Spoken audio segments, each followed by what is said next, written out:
இங்க நம்ம ஹீரோயின் ஹஸ்பண்ட கூட்டிட்டு ஃப்ரெண்ட்ஸோட டூருக்கு வந்திருக்காங்க. ஆனா இந்த பொண்ணோட ஹஸ்பண்ட் இவங்க கூட டைம் ஸ்பெண்ட் பண்ணாம ஃப்ரெண்ட்ஸ் கூட ஜாலியா சரக்கு அடிச்சுட்டு சுத்திட்டு இருக்காரு. இவங்க எல்லாரையுமே சுத்தி காட்டுறதுக்காக ஒரு ஜீப் டிரைவர் இவங்க எல்லாரையுமே கூட்டிட்டு போறாரு. அந்த ஜீப்ல போயிட்டு இருக்கும் போது இவங்க ரெண்டு பேருமே ஒருத்தருக்கு ஒருத்தர் பாத்துக்கிறாங்க. இவங்க ஒரு மலை உச்சியில நின்னு கீழே குதிக்கிற மாதிரி நின்னுட்டு இருக்காங்க. இதனா பார்த்த அந்த ஜீப் டிரைவரும் நீங்க என்ன கீழே குதிக்க போறீங்களான்னு இவனு கேக்குறான். அதுக்கு அவங்களும் நான் இயற்கையை ரசிச்சிட்டு இருக்கேன்னு சொல்றாங்க. நீங்க எதுக்கு இதெல்லாம் கேக்குறீங்க, நீங்க இந்த இடத்த விட்டு கிளம்புங்கன்னு அவங்களும் சொல்லிடுறாங்க.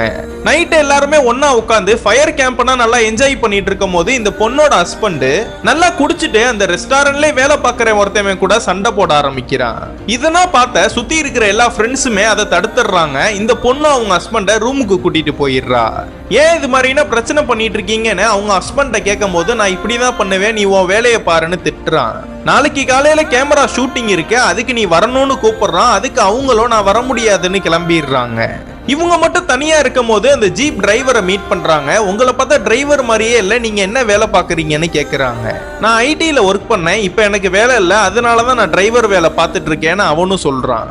எனக்கு இதெல்லாம் சொல்லி கொடுத்தது என்னோட ஒய்ஃப் தான், அவங்க இப்ப இல்ல, அவங்க இறந்துட்டாங்கிறதையும் சொல்றான். இவங்க ரெண்டு பேருமே ஒன்னா சேர்ந்து தோட்டத்திலையும் வேலை செய்யறாங்க, அப்படியே க்ளோஸ் ஃப்ரெண்டாவும் ஆயிடுறாங்க. உங்க ஒய்ஃபோட பேரு என்னன்னு இந்த பொண்ணு கேக்குறா. அவங்க மாலினின்னு சொல்றாங்க. அதெல்லாம் கேட்ட இவளும் ரொம்ப ஷாக் ஆயிடுறா.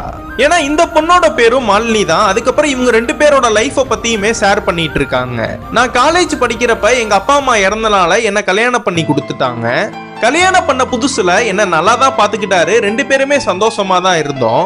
அதுக்கப்புறம் இவர் குடிக்க அடிமையாகி என்ன வெறுக்க ஆரம்பிச்சுட்டாருன்னு சொல்றாங்க. அடுத்த நாள் எல்லாருமே போட் ரைடு போகும்போது இந்த பொண்ணுக்கு தண்ணினா பயனால போக மாட்டா. இதனா பார்த்து அவங்க ஹஸ்பண்டும் ஆறுதல் சொல்லாம நீ இங்கேயே கடை, நாங்க மட்டும் போயிட்டு வந்துடுறோம்னு கிளம்பிடுறான்.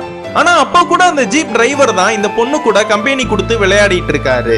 அன்னைக்குன்னு பார்த்து இவங்களோட பொண்ணுக்கு உடம்பு சரியில்லாம போயிடுது. ஹாஸ்பிட்டல் எங்க இருக்குன்னு பார்த்தா மலைக்கு கீழே இருக்கு. இவங்க மலையில இருக்கிறனால கீழே இறங்குறதுக்கு ரொம்ப நேரம் ஆகும்னு பேசிக்கிறாங்க. அப்ப அந்த ஜீப் டிரைவர் தான் அந்த ஃபீவர் நிக்கணும்னு மூலிகை செடியெல்லாம் அரைச்சு நெத்தியில வச்சு விடுறாரு. இதனா பார்த்தா இந்த பொண்ணோட ஹஸ்பண்டும் நீ ஒழுங்கா புள்ளைய பாத்துக்காதனாலதான் இது மாதிரின்னு ஆகுதுன்னு திட்டுறான். இந்த பொண்ணும் அதை நினைச்சு அழுதுட்டு இருக்கும் போது பின்னாடி இந்த ஜீப் டிரைவர் வந்து உங்க ஹஸ்பண்ட் இப்படிதான் திட்டுவாரான்னு கேக்குறான். எல்லாருமே உங்கள மாதிரி இருப்பாங்களா, ஒய்ஃப்னா நல்லா பாத்துப்பாங்களான்னு சொல்லிட்டு அந்த இடத்தை விட்டு கிளம்பிடுறா. அடுத்த நாள் இந்த டிரைவரும் பெங்களூர்ல எனக்கு ஐடி வேலை கிடைச்சிருக்கு, ஆனா என்ன பாத்துக்கிறதுக்கு யாருமே இல்ல, நீங்க வேணா வரீங்களான்னு கேக்குறான். அதுக்கு இந்த பொண்ணு எதுவுமே பேசாம இருக்கா. இதனா பார்த்து அவனும் நான் சும்மாதான் சொன்னேன்னு கிளம்பிடுறான். இந்த பொண்ணு அவனே நினைச்சுக்கிட்டு கண் கலங்கி அழுதுகிட்டே உட்கார்ந்துருக்கா.